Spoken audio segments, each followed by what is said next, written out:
Excusez-moi, Monsieur le Président. Chers collègues, d'entrée de jeu, permettez-moi de remercier la marraine du projet, la sénatrice Moncion, ainsi que les membres des comités des affaires sociales et des finances pour leur travail diligent concernant le projet C-30. Il me fait plaisir d'intervenir en troisième lecture sur le projet de loi de mise en œuvre du budget. Je voulais prendre la parole quelques minutes pour faire état des travaux du comité des finances qui a mené à une préétude de C-30. Le comité a tenu 7 séances de travail et a entendu des témoins provenant du milieu des affaires, du monde municipal et des milieux culturels. En plus de recevoir les principaux ministères concernés, le comité n'a cependant pas produit d'observation. Il faut dire que le budget a été généralement bien accueilli et que les représentants du milieu des affaires se sont dit soulagés du prolongement des mesures d'aide concernant les salaires et les loyers. Je voulais tout de même prendre quelques minutes pour souligner 2 problèmes importants concernant C-30 à mon point de vue. D'abord, je déplore l'entêtement du gouvernement à ne pas resserrer les critères d'allocation de la subvention salariale d'urgence du Canada afin d'éviter que des entreprises qui bénéficient de ces fonds n'en profitent pour bonifier les dividendes aux actionnaires et les bonus des hauts cadres. Par le passé, le comité a dénoncé cette situation, mais le gouvernement refuse toujours d'agir. Je note que les Canadiens et les Canadiennes ont été particulièrement choqués de constater qu'Air Canada avait proposé de verser près de 20 millions de dollars en primes de motivation et options d'achat d'actions à certains dirigeants, alors que l'entreprise s'est vue octroyer 656 millions de dollars en vertu de la subvention salariale d'urgence du Canada. Rappelons d'ailleurs qu'Air Canada a aussi reçu près de 5,9 milliards de dollars, 5,9 milliards, à titre du crédit d'urgence pour les grands employeurs. Programme en vertu duquel elle s'est engagée à limiter la rémunération et les bénéfices qu'elle verse aux membres de la haute direction. Et devant le mécontentement de la population, plusieurs hauts dirigeants d'Air Canada ont renoncé à ces primes.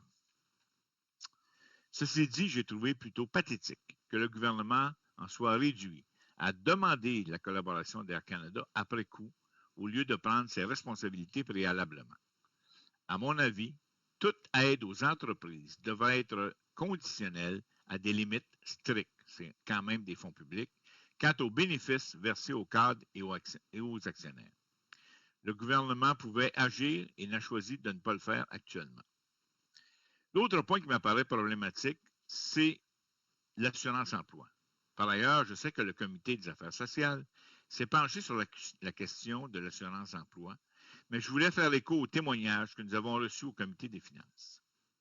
Concernant le découpage des régions économiques servant au calcul des bénéfices de l'assurance-emploi. Comme vous le savez, les découpages de ces régions créent toujours des tensions et des injustices, notamment pour les travailleurs des industries saisonnières. Les travailleurs ne comprennent pas que 2 travailleurs œuvrant dans le même secteur d'activité, dans la même industrie, aient besoin d'un nombre d'heures différent pour se qualifier à l'assurance-emploi, ou qu'ils n'aient pas droit au même nombre de semaines de prestations. Le gouvernement s'est engagé à revoir cette question lors de la révision du régime d'assurance-emploi. La ministre des Finances promet que cette révision devrait permettre à terme aux travailleurs autonomes d'être enfin couverts par le régime d'assurance-emploi. En soi, cette consultation est une bonne nouvelle. Mais je déplore que le gouvernement prenne 2 ans à mener cette révision du régime d'assurance-emploi, alors que le problème et les solutions sont bien connus. Depuis la réforme du système d'assurance-emploi en 1993, la réforme Axworthy, diverses études, consultations et projets pilotes ont été mis sur pied pour tenter d'atténuer les irritants du régime d'assurance-emploi. La pandémie a achevé de mettre en lumière les lacunes de ce régime. L'impossibilité pour des centaines de milliers de travailleurs de se qualifier à l'assurance-emploi alors qu'ils venaient d'être mis à pied par des employeurs contraints au confinement a révélé le caractère inadéquat du régime d'assurance-emploi. À mon avis, on a moins besoin d'une autre consultation sur l'assurance-emploi que d'une volonté politique ferme de s'attaquer au problème du régime d'assurance-emploi. Je presse donc le gouvernement d'abréger cette consultation. 2 ans, c'est à mon avis beaucoup trop long, surtout qu'on ne nous a fourni aucun rationnel valable pour justifier ce projet, ce délai.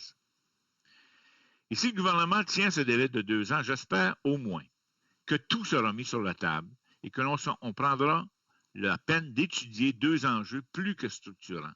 Le premier qui m'apparaît incontournable dans notre réflexion collective est celui de la faisabilité d'un revenu de base garanti pour les Canadiens et les Canadiennes. Et le deuxième enjeu est la nécessité de mettre sur pied une caisse d'assurance-emploi autonome, séparée du fonds consolidé et gérée par les travailleurs et les employeurs, comme c'est le cas par exemple pour la caisse de CNSST. En conclusion, je crois que le budget et C30 contiennent plusieurs éléments permettant au Canada de sortir en bonne position de la pandémie de COVID. Alors que l'urgence du début de la crise est passée, j'aurais espéré que le gouvernement resserre les critères d'admissibilité à ses programmes d'aide pour les entreprises afin d'éviter les abus. Et j'aimerais qu'on accélère la réforme de l'assurance-emploi pour que l'on en fasse une véritable assurance, un outil efficace de solidarité sociale et de développement de la main-d'œuvre. Je profite en terminant de l'occasion pour remercier toutes celles et ceux qui nous ont supportés avec dévouement et professionnalisme tout au long de cette session si particulière dans un contexte de crise, de pandémie. Et à toutes et tous, un été réconfortant avec vos familles. Soyez prudents. Merci, Miguel.